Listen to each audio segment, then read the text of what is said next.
lovely colouring friends, my name is Amanda and this is my channel Amanda Colours, and I am here today with a bit of a different video. So I have been making videos for a little while now, and my subscriber list is growing, and it has been a while since I've sort of done a get to know me sort of video. There is one that I did quite a while ago, which I will link up in the description, in the iCards, and that will give you sort of a bit of a foundation of who I am, but I also thought it would be fun to answer some of your questions. So it was probably about a month ago now that I put out a request on social media for you all to ask me any questions that you might have about me, about colouring, about Australia.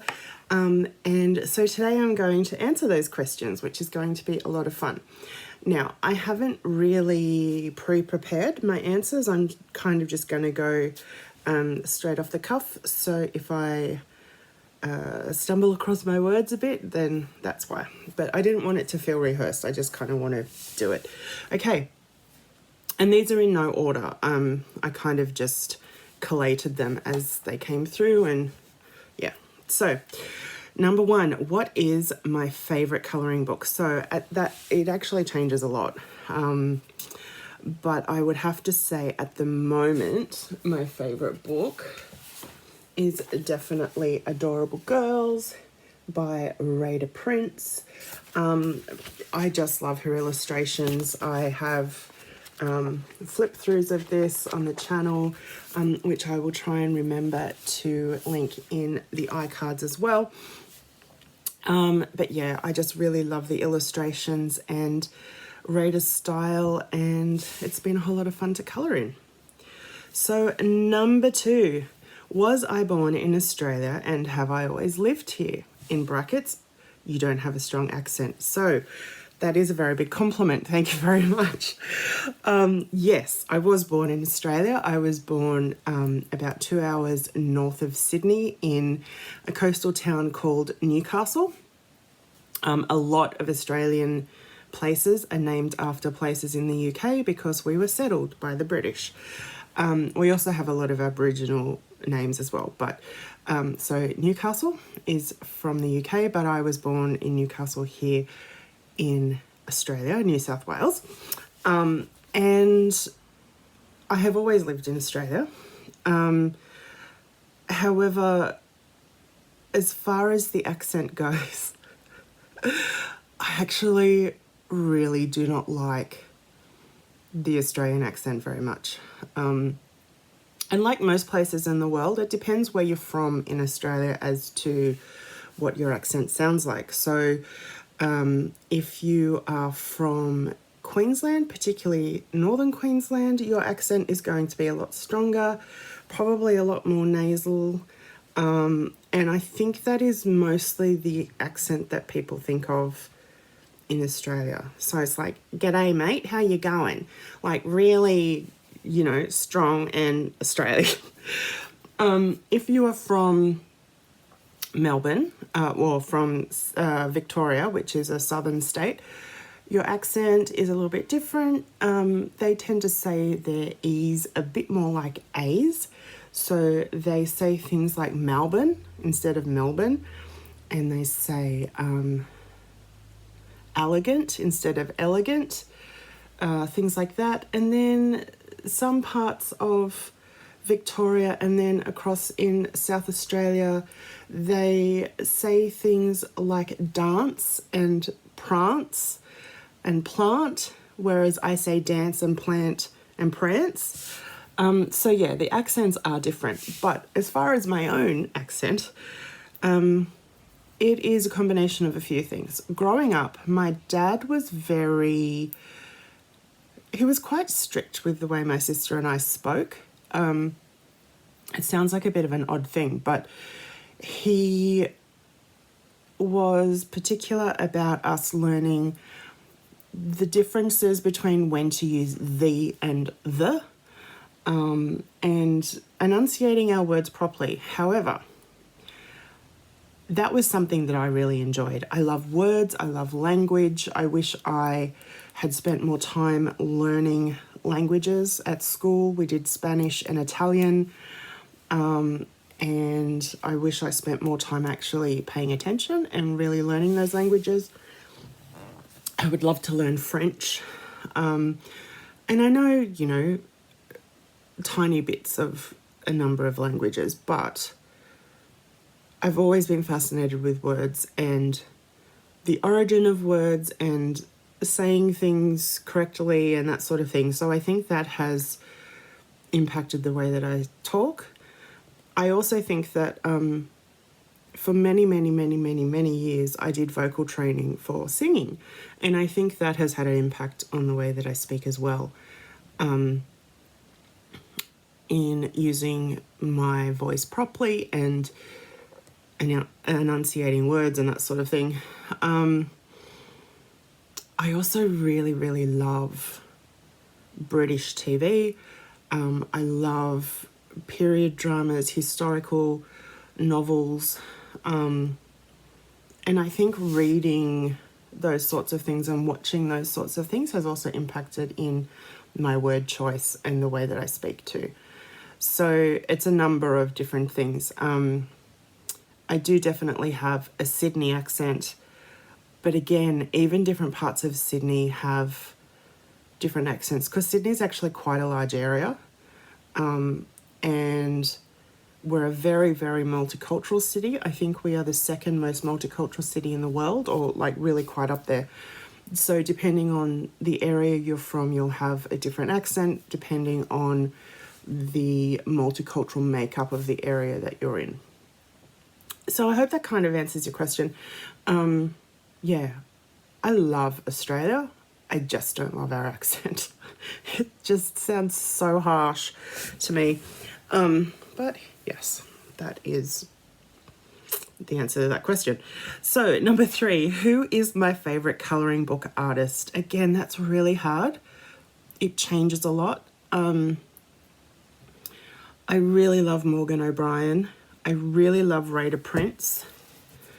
I really love Emmanuel Collin. I actually haven't shown much of her. I'm just trying to reach one of her books. I haven't shown much of her work actually on the channel because it's so beautiful. Sometimes I'm a bit scared to ruin it, so I haven't coloured much. But she has about 7 books available. Who else? I really love, I love Rita Berman. I also love Camellia Angelkova. They're probably my top ones. But yeah, I don't know if I can pick a favourite. So the next question is, what is my favourite Australian snack? So we have lots of awesome snacks here in Australia, to be honest. But I have collected a few here to show you. The first one, I don't know if these exact things are available anywhere else. I know things like it are available, but these are, and it's not even an Australian brand, but these are the Cheeto cheese and bacon balls.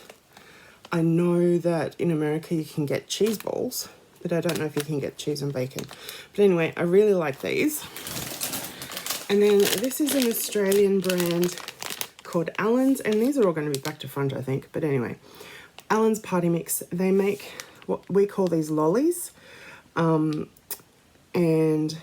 they're like gummies, as well as these banana ones are kind of, I don't know if other countries have musk sticks, but they're kind of that texture. But yeah, I really love Allen's lollies. They make all different kinds of lollies. And then we also have Arnott's shapes. These come in a whole bunch of different flavours, and most Australians love the barbecue or pizza flavour. I really like these cheddar ones, and also there's a chicken flavour one. I really like Tim Tams, which are a chocolate biscuit or a chocolate coated cookie if you're in America. They're really yum. I don't have any to show you. There's also mint slice biscuits, which is a layer of chocolate biscuit a layer of like a minty cream and then covered in dark chocolate. What else is really Australian? There's so many things and I can't think of anything.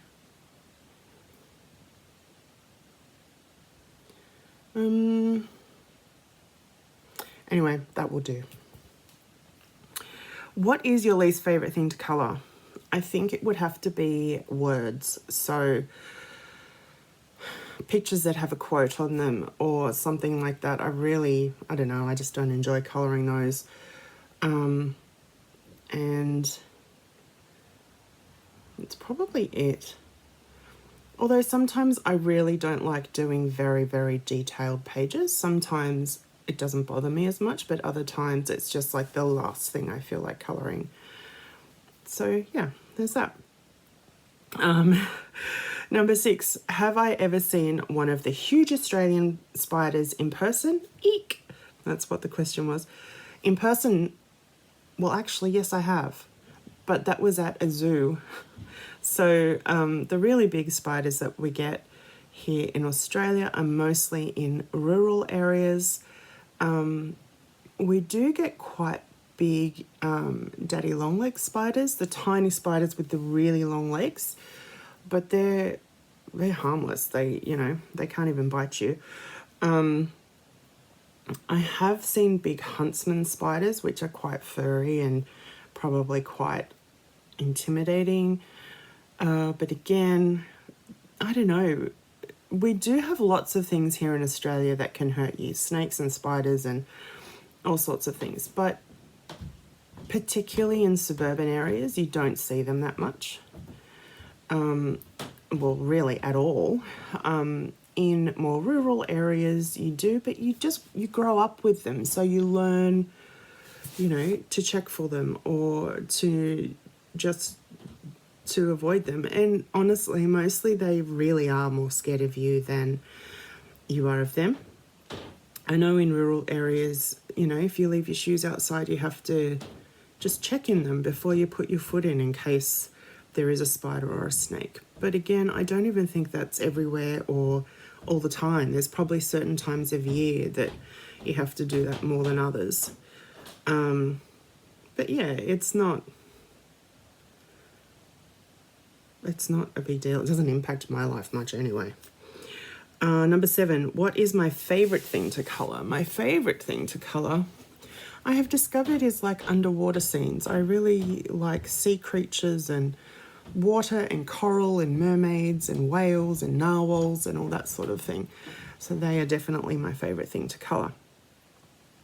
What is my favorite memory of growing up in Australia? Probably summer holidays. So for us here, summer is when we have our big school holidays, and then it is also Christmas. So usually school will finish around the week before Christmas, and then you have Christmas and New Year, and then we usually have until the end of January off school, and then we start school for the year in February. So we do a calendar year for school. And so during that period, as a family, we would go on holidays, and we would usually go to beachy areas. So as I mentioned, I was born in Newcastle, and that is a beachy area. My grandparents all lived up there. We moved to Sydney when I was 2, so I don't really have any memory of living there, but I certainly spent a lot of my school holidays up there and at the beach and all that sort of thing. And then for a number of years, we also went up about 6 hours north of Sydney to a place called Foster, and that is another beach town, and there's actually, a number of different beaches around. And we would go there for 2 weeks or so and go to the beach nearly every day, and swim and boogie board. And there was also a really fun mini golf, or we call it putt-putt golf here, right near the beach, and they had big trampolines and things as well, which was a lot of fun. And then also a number of years when I was in my early teens, we actually went up to Queensland, and went to, there's a bunch of theme parks up there. So there's a SeaWorld, there's a Warner Brothers movie world, there is a water slide park. I think that's all they had at that point in time. So we went up there and did those for a couple of years. And then after my dad passed away in 2004, my family, my mum, my sister, and my brother-in-law and I went on a car trip around Tasmania, which is the little island down the bottom of Australia. And my dad spent some of his childhood there. My grandparents actually moved around quite a bit during my dad's childhood for my grandpa's work. And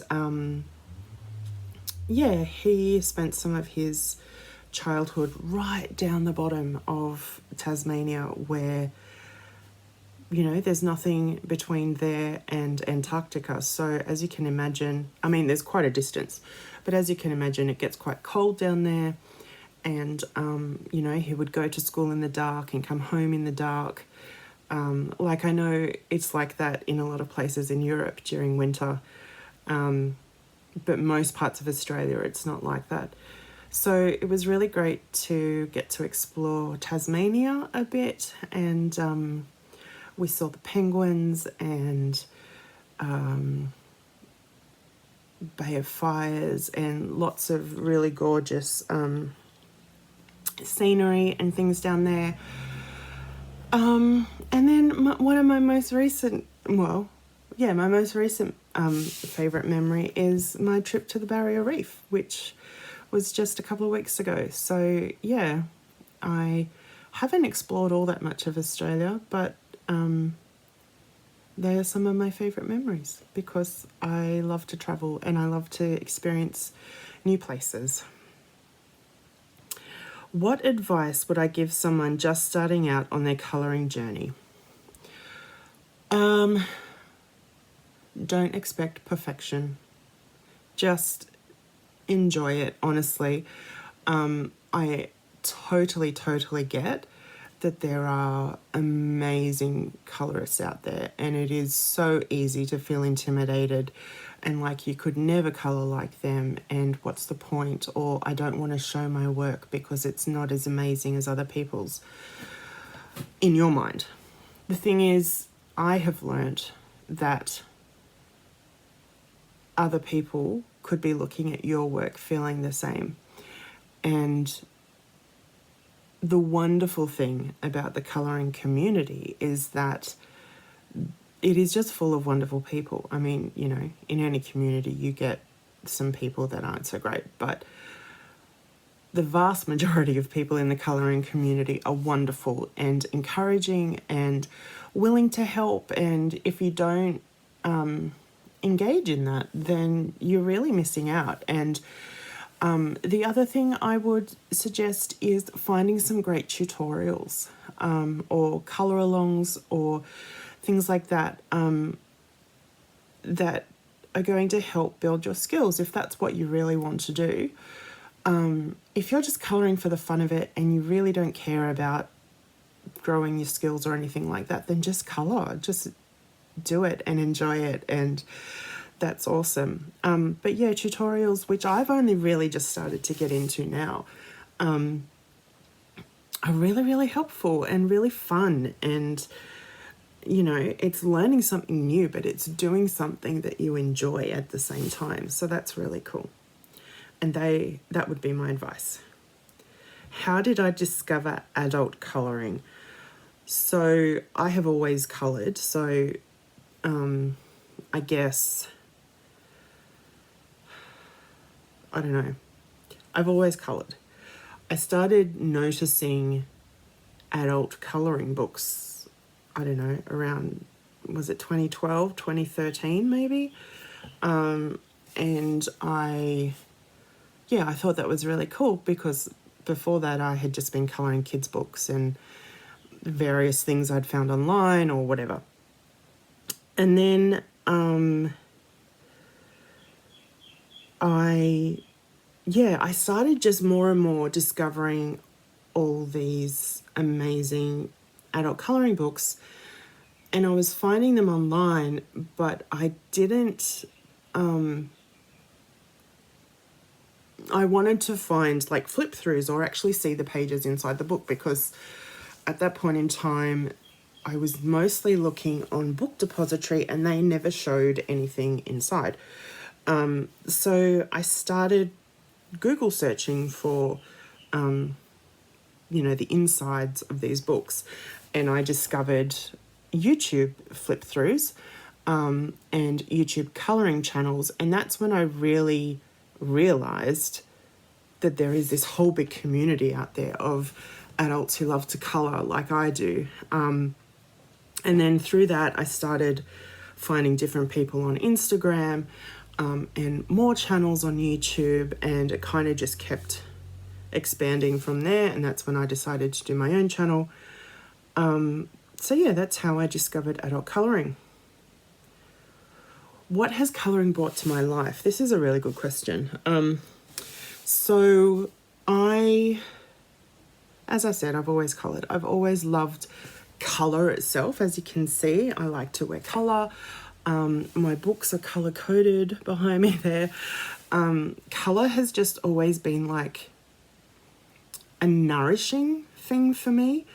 And that's a lot to do with colour psychology and colour theory and things like that, which I won't get into at the moment. But let me know if you'd like me to do a colour theory series. I do already have colour psychology series. I do already have a colour theory series, which I'll try and remember to link.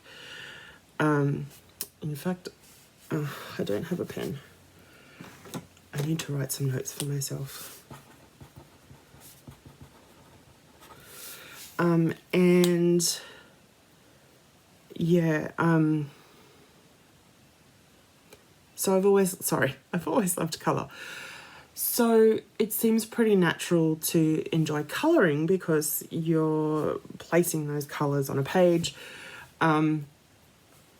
So it's brought a lot of enjoyment, but because I have quite a long history of depression. I had my first major depressive episode when I was 9, which is very young. And I have just found that colouring has just been really helpful in those times. And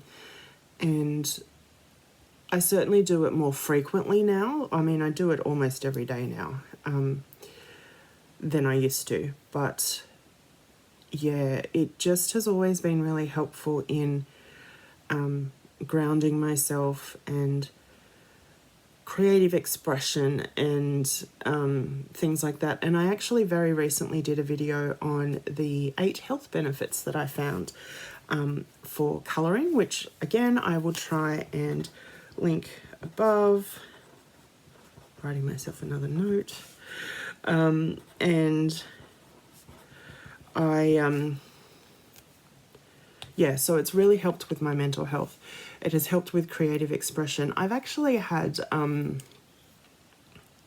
therapists and psychologists recommend colouring to me, which I'm like, well, I actually already do it. So it's been really good for mental health. It has brought a whole community of amazing people into my life in the last 2 years. And some days it gives me purpose. Since the fibromyalgia, I have had to stop working because of the pain and fatigue and things. But doing a bit of colouring makes me feel like I've accomplished something in that day. So that's a nice thing too. Number 12, how do I refill my Copic markers? I have actually created a video on that, which I will link. So that will take you through how to do that. What is my favourite medium to colour with? I would say it's alcohol markers because I have the most experience with that. But I have really come to love pencils. So alcohol markers, Copic markers are my favourite. I know they're expensive, but they are so worth it. I really like the Artex pencils, and I also like Polychromos and Prismacolor pencils. So yeah, that's those. I'm trying to speed through this now because my iPad is going to die. The battery's going dead. Have I always coloured even when I was younger? I've already answered that. Yes, I've always coloured.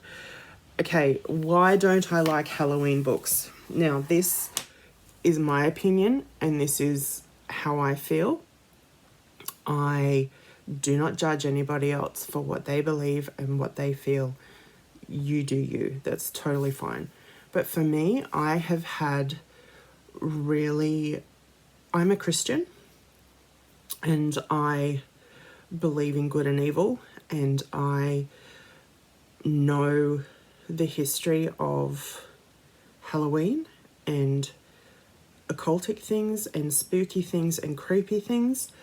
I've had very big personal negative experiences with those things, so I just completely stay away from it. I don't celebrate Halloween. I don't colour Halloween. I actually don't even watch flip-throughs of Halloween books. I stay away from witches, the occult, zodiac stuff. All of that is just my personal choice.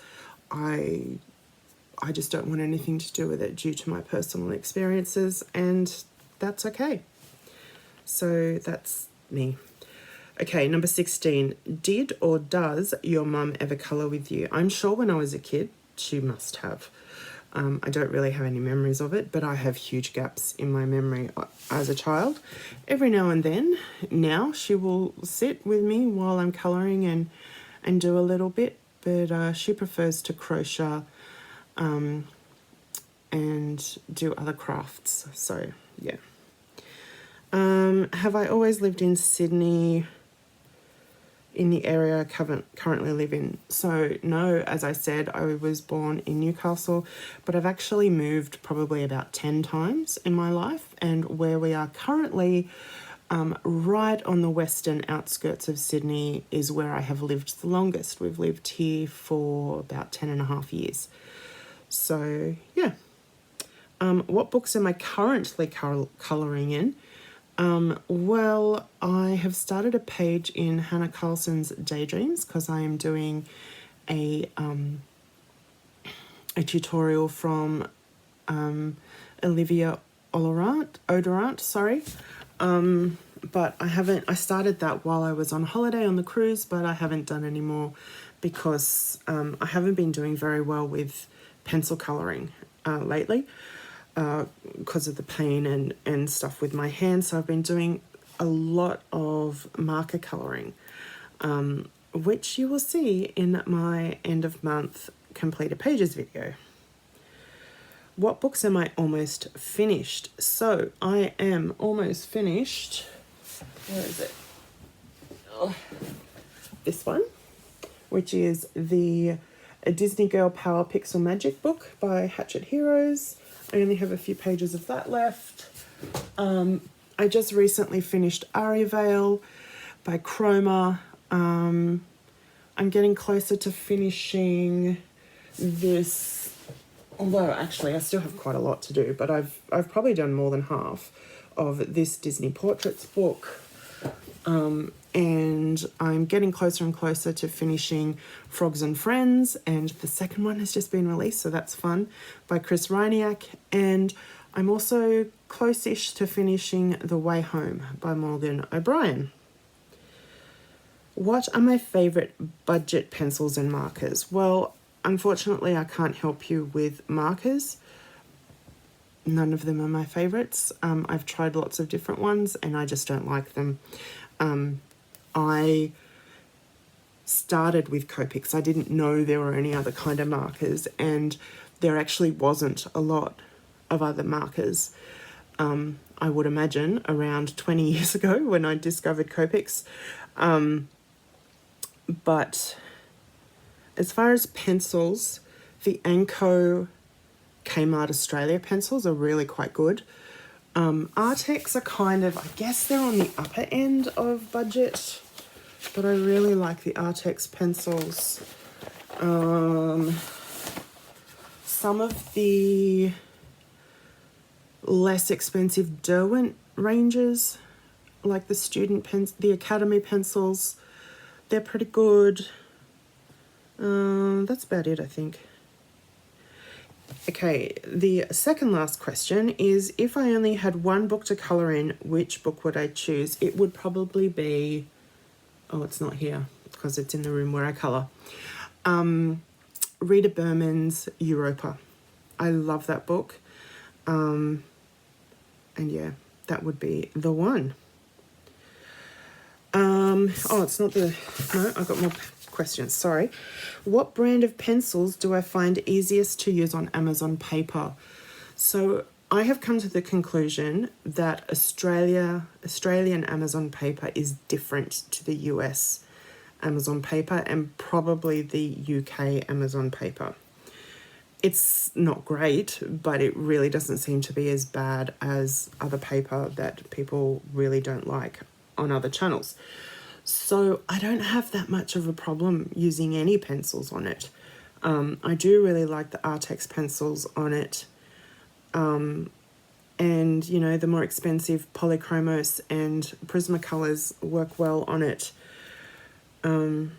Yeah, so, yeah. If I were a Disney character, who would I be? I would like to think I was Ariel, because I like to swim and I like to sing, and I feel like, you know, I've overcome a lot of obstacles and things in life, and that I'm brave, and that I would, you know, do almost anything for the people I love. But I'm probably, I don't know,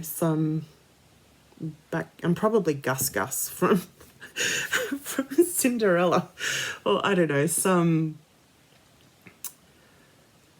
in the background character who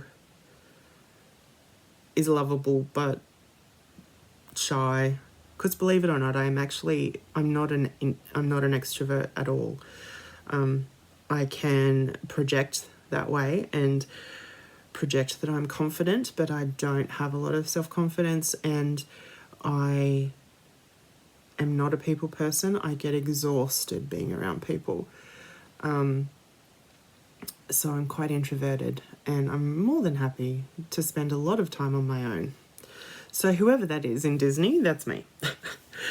What is my favourite Disney colouring book? It would be this one that I just showed before, the Disney Portraits Small Square by Hachette Heroes. They're just really, really great pages. How do I do this? Small pages, easy to colour, great characters. So I really love that. What is the 1 to 3 pages I am most proud of? So I am going to have to try and remember to insert images here because I don't have them with me. I'm absolutely most proud of my recent London double-page spread from Rita Berman's Europa. Again, I followed the Olivia Odorant. Why do I always say that wrong? Tutorial. And then I just completed a page with a kit and clouder tutorial for markers, which I will insert, which I'm really, really happy with as well. So I'll just stick with those for now. And the last question, how do you pick the subjects for each month's challenge?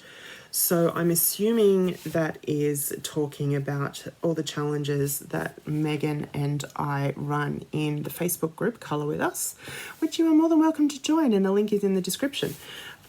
So we choose all different prompts. We do at least 2 a week, and then sometimes we do other things as well. And how we do it is Megan and I choose half each. So Meg usually chooses prompts that relate to her letter of the month for her ABC challenge. And then I kind of go through and think about what I would like to colour that month. So for the Disney prompts, I usually choose something from that portraits book that I showed before because I'd really love to complete it. And then for other things, it kind of sometimes is dictated by the season, or if there's some other bigger thing going on like mermaid, I might choose something that relates to mermaids like seashells or something like that.